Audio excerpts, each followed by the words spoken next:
الرحمن الرحيم. السلام عليكم ورحمة الله وبركاته. waxaan rabaa inaan idin la wadaago waxyaalihii ka soo kordhay COVID-19 wadankeena. 24 saacadood ee ugu dambeeyay xaaladaha la helay tiradooda waxay gaaraysaa 79. waxaa rag ah 62, waxaa dumar ah 17. nambaradaas meesha ay ka kala joogaan Soomaaliya. banaadir waxaa jooga 38 xaaladahan inshallah 24 saac ugu dambeeyay laga helay.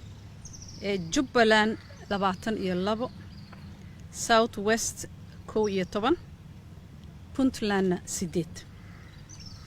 marka dadka laga helay da'dooda haddaan fiirino inta ay u dhaxayso iyo boqolleyda ka yar 20 sano waxay noqonaysaa boqolkiiba 3. 20 ilaa 39 waxaa u dhaxeeya da'dooda waxay gaareen 75 boqolkiiba. 40 ilaa 59 iyagana tiradooda waxay gaaraysaa yacni boqolleydii 12. 60 sano iyo inta ka weynna waxay noqonaysaa boqolkiiba 10. tirada guud ee dadka laga helay wadankeena coronavirus positive ah waxay isugu tagaysaa 835. dhimashada waxaa ku soo korortay 3 qofood. ilaahay ha u naxariisto, jannadii ha ka waraabiyo, sabar iimaan ha ka siiyo intii dhimatay. tirada guud ee dhimashadana waxay isugu tagaysaa 38. waxaa laga waayay viruska jirkooda ama ka bogsaday cudurka 14 qofood. tirada guud ee bogsatay waxay noqonaysaa 75. sida loo jeedo nambaradii dan fiirno Muqdisho gobolka Banaadir iyo gobolada kale waa sii kordhaysaa. waxay u sii kordhaysaa waliba si aan caadi ahayn. haddii la fiiriyo taas micnaheeda waxaa jira dad kaloo ka badan oo aanan wali la arkin ama aanan soo sheegin soo raadsanin adeeg caafimaad.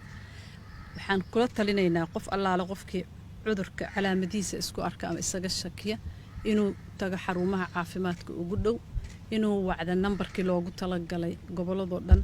nambaraa jira loogu talagalay oo free ah, inuu wacdo, inuu warsado yacni kaalmo caafimaad iyo waano. inuu qofka isqariyaa waxay keenaysaa in asagana cudurka kaligiis uu yacni uusan raadsanin oo ku sii xanuunsado, inuu u gudbiyo dadka u dhow. cudurkan ma aha cudur la qarsado, waa wax ilaahay naga haayo la daaweyn yacni laga hortagi karo, waa wax qofka lagu kaalmeyn karo inuu ka bogsoodo. ha u gudbinin qofka aad jeceshahay, ha u qarinin cudurka. haddii aad adiga isku ogtahay ha u qarinin qofka aad jeceshahay ama kula nool ama familkaada ama saaxiibada ama bulshada inteeda kale. waxaa ku saaran waajib. qof kastoo annaga naga mid ah waxaa saaran waajib inuu asagana iska dhowro una tura dadka kale.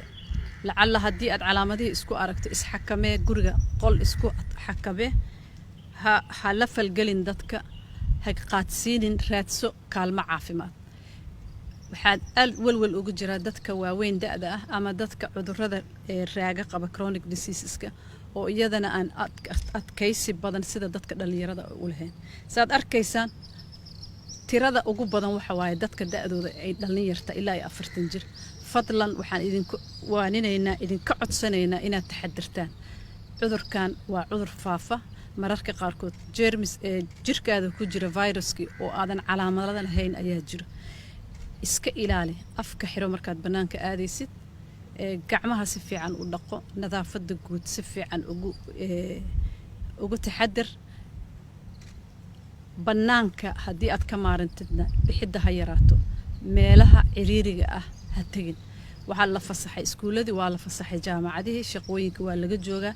inta badan waxaa lagu shaqeeyaa haddaysan ahayn shaqo aad muhiim u ah goobtaas uga ah guriga laga shaqeeya.